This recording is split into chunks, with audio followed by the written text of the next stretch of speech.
Eh bien, bonjour Gervais Martel, merci de nous recevoir dans vos locaux, dans cet inside au cœur du RC Lens. Où est-ce qu'on pouvait aller pour qui représente le mieux le RC Lens que Gervais Martel? Merci de nous recevoir Gervais aujourd'hui. Merci beaucoup. Et puis on va commencer cette petite interview dans l'inside au cœur du RC Lens. Philippe, c'est à toi. Une question toute simple, Gervais. Qu'est-ce que tu fais aujourd'hui? Je fais plein de choses. D'abord, je suis resté premier supporter du RC Lens. Ça, c'est un métier. C'est un métier, puis c'est quand même, ça reste ma seconde famille. Et je vais au club depuis. Mon père m'a emmené, il m'a dit, je m'en souvenais plus. Hein. Il m'a emmené en 1958, j'avais 4 ans. Je crois qu'il m'a dit qu'il y avait Wisniewski qui jouait dans l'équipe. Évidemment, je m'en souviens plus tellement. Mais ça fait quand même un bail, donc et je continue à suivre avec plaisir, évidemment, les résultats du club et ses prestations qui sont hors normes aujourd'hui. Et après, je m'occupe aussi Présent à tous les matchs. à tous les matchs, ouais, à tous les matchs à Bollard. Ouais. Puis les matchs qui sont pas trop loin, où je me fais un plaisir d'aller, notamment chez nos voisins ou à la capitale. Et non, je prends mon pied en plus cette saison, mais depuis maintenant 2-3 saisons. Et ensuite, je m'occupe d'enfants qui sont, comme on dit entre guillemets, défavorisés, en situation de vulnérabilité, puisque je suis président d'une association qui s'appelle la Chanson Enfant. Voilà, ça c'est. Donc, pour des enfants de la région. Des enfants de la région, des enfants que j'emmène avec les gens qui travaillent avec moi, qui bossent avec moi dans cette association. Je les emmène découvrir le sport de haut niveau.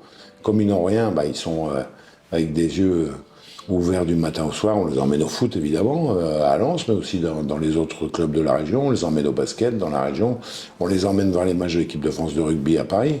Tournoi Destination, on les emmène à Roland-Garros, on les emmène au championnat de France de gymnastique. Enfin bref, on est très éclectique pour leur faire découvrir le sport de haut niveau. Et comme dans tout projet, il faut une finalité. La finalité, ou tout au moins, je dirais, un objectif important que nous avons en ce moment, c'est d'en emmener 15 000 aux Jeux Olympiques. Ah, génial. Et paralympiques, donc ça c'est génial, et on va faire découvrir ça à des gamins de 8 à 16 ans, avec une organisation, c'est pas vous que je vais apprendre ça, qui est quand même très très complexe, parce que 15 000 enfants, plus 3 000 accompagnants, ça fait à peu près 400 autobus, sur des sites qui sont répartis, on ne sait pas encore où les autobus vont pouvoir se mettre à Paris, etc. Un suivi de la sécurité, du médical. Alors j'ai créé un comité de pilotage avec des gens qui sont dédiés à chacune des opérations, avec des étudiants qui travaillent aussi, ils sont au nombre de 6 en permanence pour nous. On est installé, c'est là que les bureaux de l'association se trouvent, à Liévin, à l'aréna de Liévin, et c'est un projet formidable qui va arriver bientôt à terme, puisque dans 1 an et demi, on y est, quoi. Tu vois un lien entre ce que tu as fait pendant 30 ans avec le RC Lens et ce que tu fais aujourd'hui à travers des associations? Bien sûr, parce que j'étais déjà rentré quand j'étais président du RC Lens. Je n'étais pas président de l'association, mais j'étais déjà auprès d'eux. Pourquoi je fais ça? D'abord, j'adore les enfants, premier point. Deuxième point, les enfants, c'est eux qui ont fait ma carrière. Moi, je suis rien du tout si j'ai pas un jour, par exemple, un Raphaël Varane qui arrive à 9-10 ans au club, en venant de Lambersart, on en est fiers quand même. Lambersart, c'est la banlieue de Lille. Et non, mais je déconne.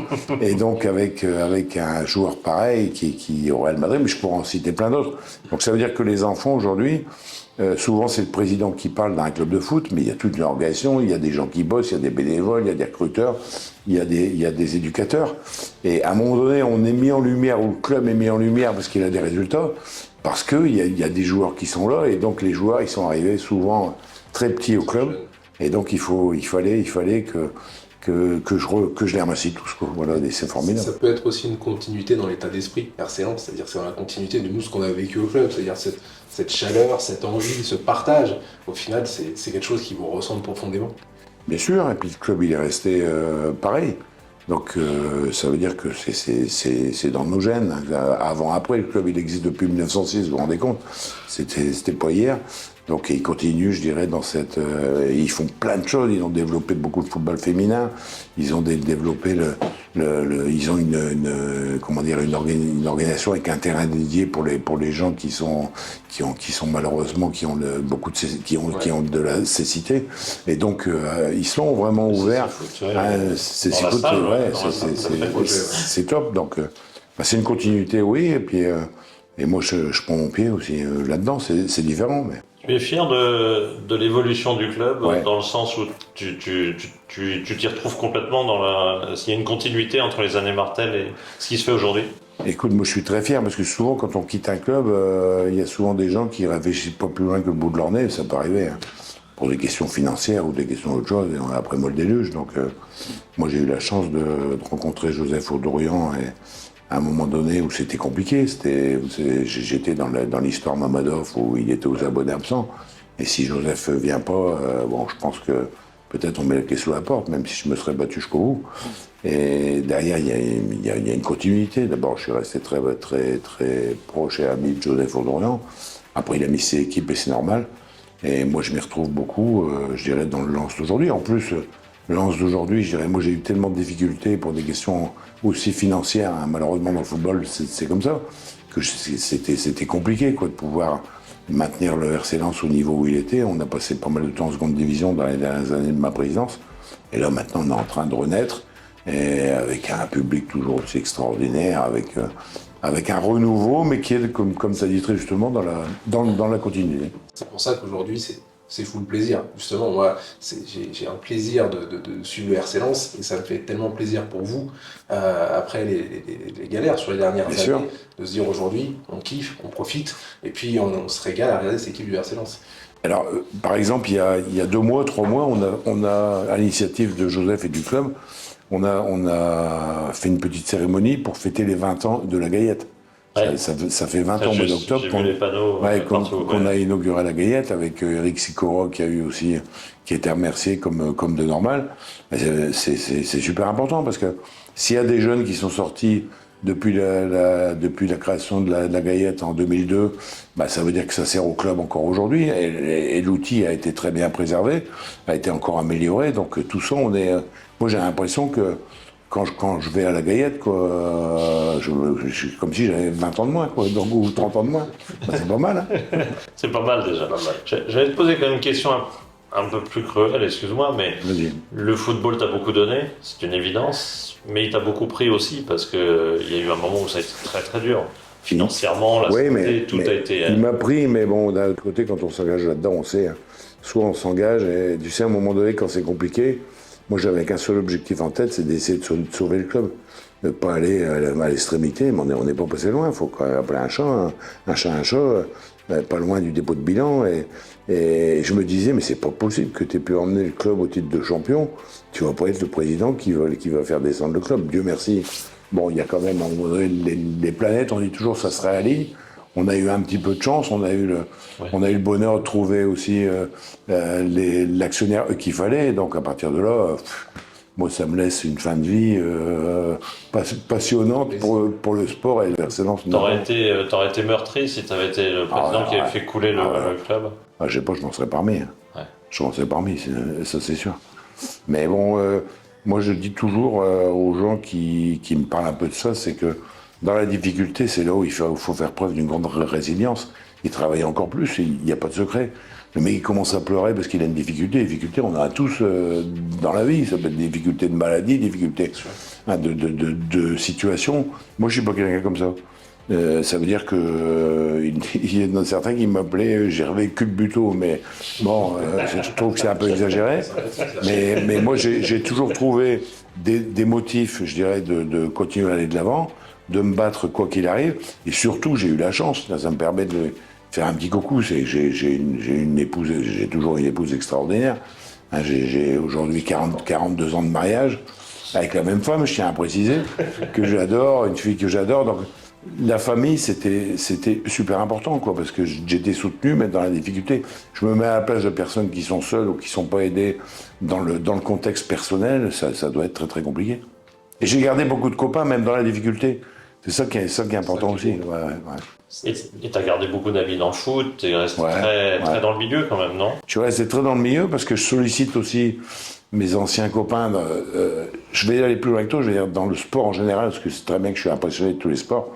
C'est ce qui fait le malheur de mon épouse, quoi, parce que je suis tout le temps en train de regarder quelque chose au niveau de la télé. Tout à l'heure, tu vois, je vais me taper le relais en biathlon femme à partir de 13h, bon, en plein dans le repas, mais bon, c'est comme ça, on va pas se changer. Et donc, pour revenir à ta question, j'ai toujours eu beaucoup de contacts avec des grands sportifs français. J'ai eu la chance, avec mon poste à Lens, de les connaître. Donc je récupère de temps en temps des objets qui leur ont appartenu, qu'on envoie au musée du sport à Nice, et eux m'aident au niveau de la chanson enfant. Ouais, c'est formidable. Tu parlais de résilience tout à l'heure. Je crois que tu m'avais raconté un jour la manière dont tu avais une première fois sauvé le club. Bon, après, on peut pas dire que Mamadov, c'était une bonne période, évidemment. Mais il a quand même mis de l'argent. Hein. Mais il a quand même mis de l'argent, et je me rappelle, tu m'avais raconté comment tu l'avais approché. C'est un truc de... Un truc de fou, quoi. Un truc de fou. J'ai un copain il dit, un mec qui m'a loué un bateau à Autan pendant un mois. Il est président d'un club à Bakou. Je dis, il faut que tu me le présentes. Il dit, ça y est, t'as rendez-vous ce soir. C'est un ancien joueur qui joue là-bas, c'était Kovacevic. Donc je suis arrivé, j'avais rendez-vous à 10h, il est arrivé à 3h du matin, j'aurais dû me méfier. Et c'est comme ça qu'on a fait connaissance. Et après, c'était pas un mauvais beau. Bon, il a eu des problèmes perso terribles. Et puis il nous a aidés la première année. Et puis après, il était aux abonnés absents. Mais ça fait partie de la vie. Hein. Ça, on peut pas le prévoir. Et il faut assumer. Donc c'est ce que j'ai fait. Ouais, ça fait partie de l'histoire. On revient à la belle époque. Ouais. C'est quoi tes souvenirs les plus beaux? Évidemment, on pense au titre tout de suite, non? Tu sais que la belle époque, c'est toujours la belle époque en permanence sur l'excellence. Hein. Moi, la belle époque, c'était quand j'ai commencé à comprendre et à découvrir, c'était Georges Lèche, qui est devenu un ami d'ailleurs. Et j'ai commencé comme ça, quoi, aller voir les Georges Lèche, aller voir les Polonais, aller voir Faberg, le Grossi, j'étais dans la tribune.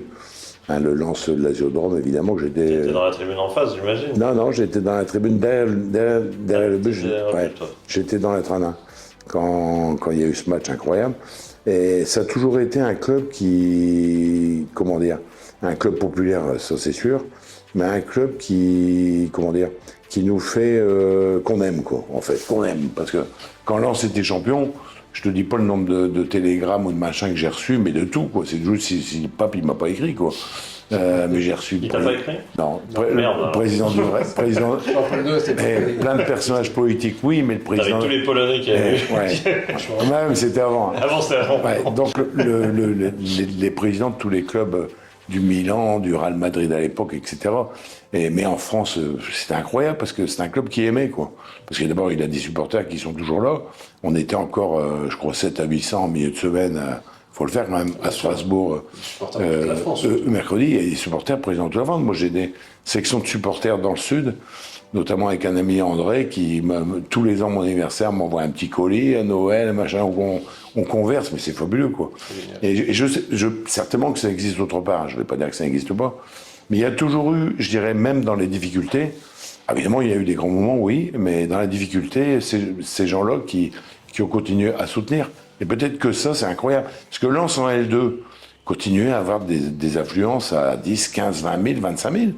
Est-ce que tu crois qu'aujourd'hui, ce serait partout en France si quand le club est en L2? C'est compliqué. Quand je vois Le Havre aujourd'hui qui marche bien, qui a réussi à faire le plein à son nouveau stade, qui est pour la première fois depuis 2011 ou 2012, bon, c'est quand même révélateur, quoi. Donc, bien sûr, même avec Bordeaux, avec Saint-Étienne. Même avec Bordeaux, bien sûr, avec Saint-Étienne. Et donc, pour revenir à ta question, je me suis échappé un peu, excuse-moi. Les grands souvenirs, évidemment, qu'il y en a plein, quoi. Ça a commencé d'abord par la remontée en L1, qui était imprévisible, parce qu'on est battu au barrage par Toulouse. Une piquette gravissime. Et on commence à entendre parler qu'il y a des clubs qui vont être relégués parce qu'il y avait des problèmes déjà de DNCG, enfin ça n'existait pas, mais des problèmes financiers. En l'occurrence, il y a eu Bordeaux, Strasbourg et Brest qui ont été relégués. Moi, je siégeais au conseil d'administration. On m'a rien dit, mais c'est à Doul, à un moment donné, il dit Gervais, allez attendre dans le couloir, je sors, je reviens, je suis en première division, quoi. Elle est pas belle, celle-là. Et donc après, j'appelle des copains à Lens, j'ai dit on est remonté en première. Hein, je m'étais arrêté une cabine, parce qu'à l'époque, il n'y avait pas les portables, vous vous souvenez quand même, c'était au siècle dernier. Et oui, tous les supporters sont déjà... J'arrive au stade plein de bagnoles qui attendaient. Et donc, je commence à m'enseigner, j'ai des supporters, je vois pas un supporter. Non, c'est parce que la mairie avait loué le stade aux témoins de Jéhovah, c'était les témoins de Jéhovah qui étaient là.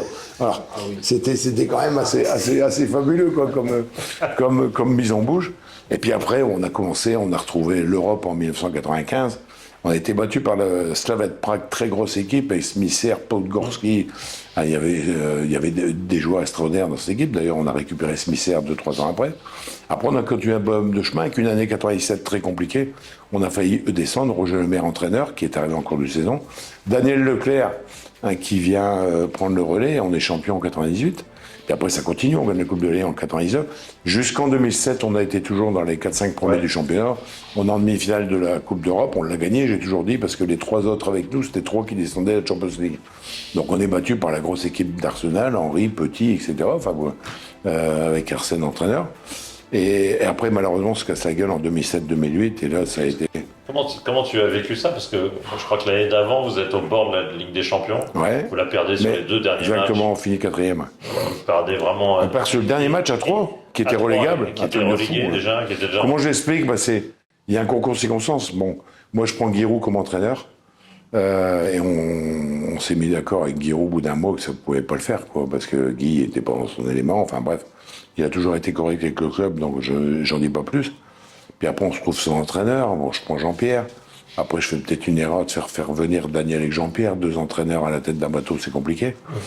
J'assume, hein, mais quand je prends Giroud, tout le monde fait le Hollande en disant c'est extraordinaire. Et ensuite, on a un concours de circonstances avec le match contre Paris perdu à la Coupe de l'Année avec la banderole des Parisiens sur lequel on parle que de ça. Alors qu'on a 3 matchs de retard, on n'en a pas gagné un. On a Dindan qui se blesse, on a Loïc Rémy qui se blesse, tu vois pas l'équipe qu'on avait. On avait une équipe terrible, hein, avec Hilton, on avait une équipe formidable. Et puis petit à petit, on commence à perdre le fil. Et puis il nous manque 1 point, 2 points. Et après la finale de la Coupe de la Ligue perdue, alors qu'on tire sur le poteau, il y a corner pour nous. L'arbitre, qui n'était pas quand même un phénix à l'époque, siffle un pénalty imaginaire sur une faute contre Hilton, épaule contre épaule. On perd le match et du coup, je sens que ça part en sucette, quoi. Parce que tout le monde parle que de cette banderole. Alors bon, la banderole, c'est rien à voir avec le sportif. Ouais. Hein, et les matchs en retard, on prend 1 point sur les matchs en retard. On joue à Lorient, on fait 2 piquets, 1 barre. On prend un but à la 84e. Je me dis, on n'est pas dans le jour. Et après, c'est vachement compliqué. Parce que moi, je veux pas me séparer du personnel, qui ont été des gens extraordinaires avec moi. Donc j'essaie de tenir la baraque quand même. On remonte, on redescend. Enfin, ça a été le début des galères, quoi. Et à ce moment-là, ta qualité fondamentale de fidélité, de t'entourer énormément d'anciens du club, etc., etc., est-ce qu'elle ne se retourne pas un peu contre toi? Parce que du coup, vous êtes en sureffectif, que financièrement, tu n'y arrives plus. La descente en Ligue 2, elle est catastrophique, elle fait un mal de chien au club. Tu n'arrives plus à t'en sortir. La descente en L2, ils ont attendu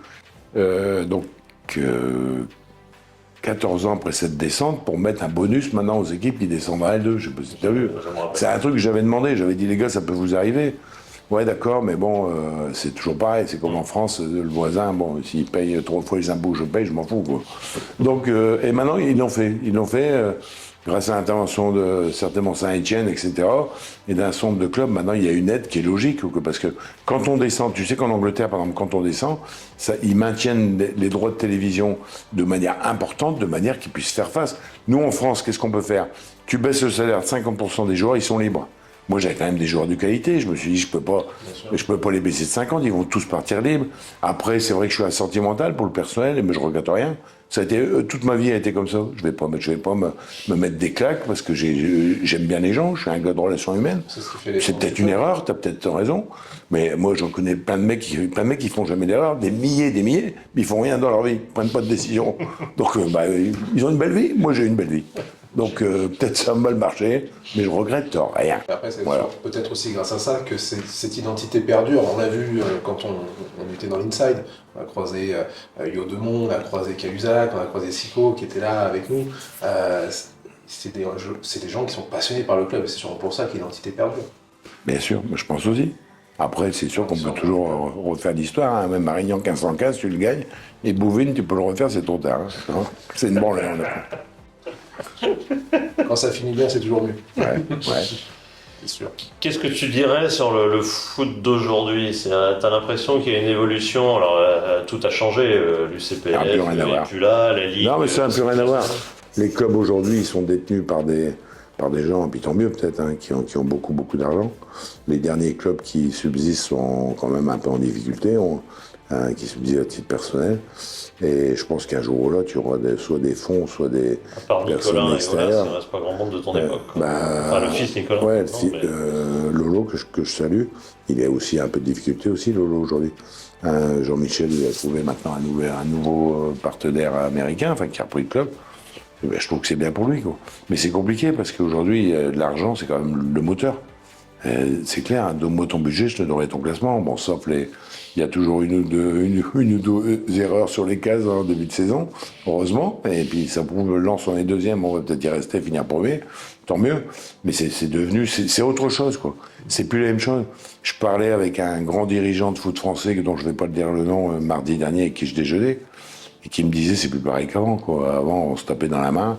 Moi, je me rappelle, j'ai fait des trucs avec Jean-Louis Camporo, que je salue, qui est pas en grande forme, l'emblématique président de Monaco.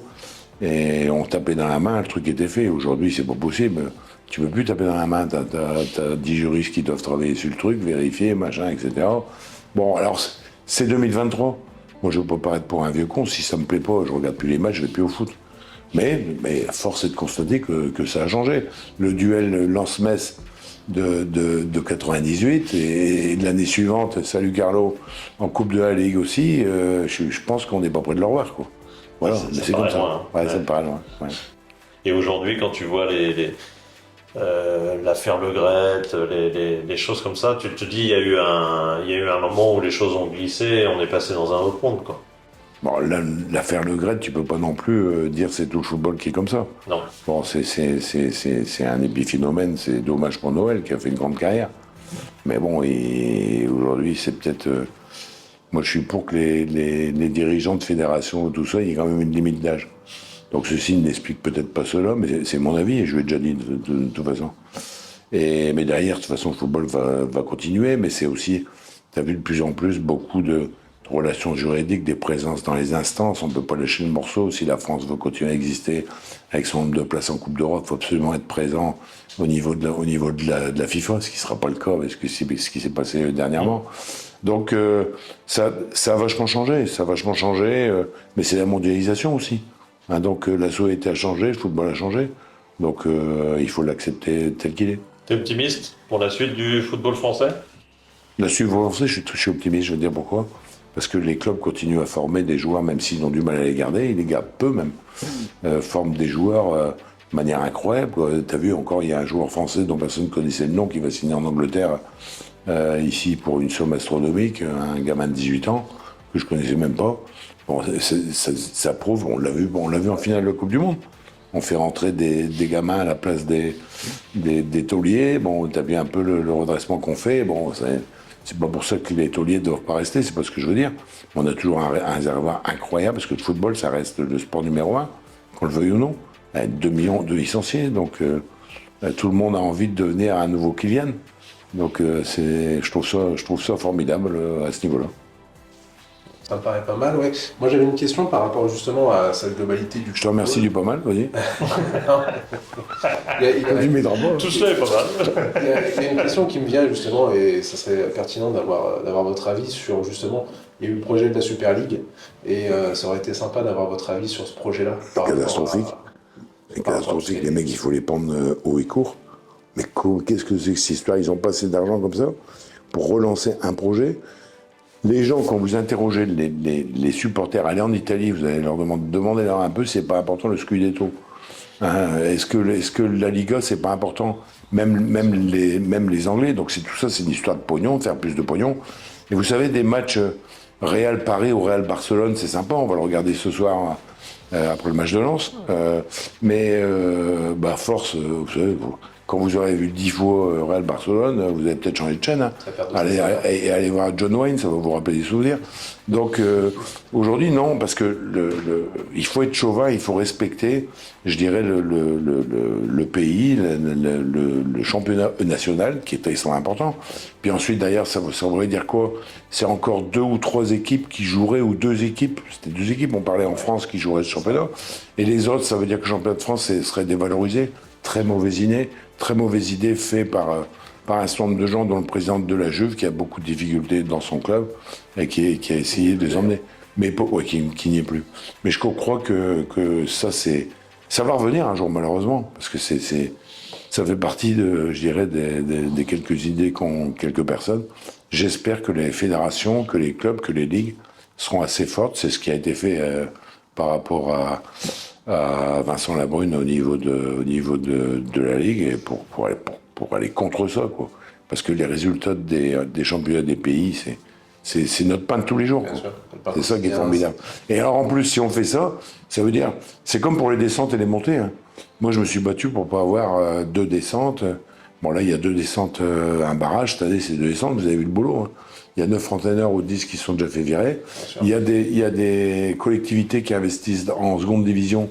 Bah, elles vont le faire de moins en moins parce qu'elles disent, bah, attention, mais pour monter, ça va être... T'étais contre le passage à 18 ? Ah, moi, j'étais contre le passage à 18. Qu'est-ce que ça va changer, le passage à 18 ? Alors, on va me dire, il y a 4 matchs de moins, il y a 3 matchs de moins, ok. On a supprimé la Coupe de la Ligue. Mais vous verrez qu'il y aura des matchs amicaux, puis il y aura des tournées. Ah ouais. On la refera, la Coupe de la Ligue, non ? Tu crois pas ? Tu crois pas qu'on la refera quand il n'y aura plus assez de matchs, quand on sera à 16 ? Ouais. Parce que ça a l'air du temps, Ouais, pourquoi pas, puis il y a 12 aussi pendant qu'on y est, non ? Ouais. Et puis faire comme le basket américain, comme ça, il n'y aura plus d'adrénaline, parce que l'adrénaline, elle existe dans les matchs. Hein. Elle existe dans la tristesse comme dans la victoire. Ça veut dire que le mec qui est 17e, 18e, 19e aujourd'hui, son supporter va au match en se disant « Merde, il faut qu'on prenne les 3 points ». Mais demain, si t'as plus de descente, mais quand le mec il est 14e à la 30e, à la 28e journée, bah les gars, sa femme elle va dire bon bah il n'y a plus rien à faire. Hein. Donc on va aller au cinéma, mon pote, on va aller au resto. Ouais. Voilà. C'est catastrophe. Le modèle américain, tu sais que j'ai eu la chance d'aller voir des matchs là-bas aux States, comme on dit. Bah les gars, ils regardent le match les 4 dernières minutes, hein, c'est quand même un signe. Hein. Avant, ça discute, ça mange, ça picole, ça machin, etc. Et puis quand ça arrive dans le money time, alors, tout le monde est assis, regarde. Hein. Réfléchis à ce que je te dis. Ouais. Ça serait, au niveau du foot, ça serait catastrophique. Et pour clôturer cet entretien, qu'est-ce qu'on va aller chercher sur cette fin de saison RC Lens ? On va chercher le titre, mais pourquoi pas ? On va tout chercher ? Pourquoi pas ? Pourquoi pas chercher le titre ? Alors, on y est à Paris, évidemment, mais une saison, c'est long. Tout peut arriver. Hein.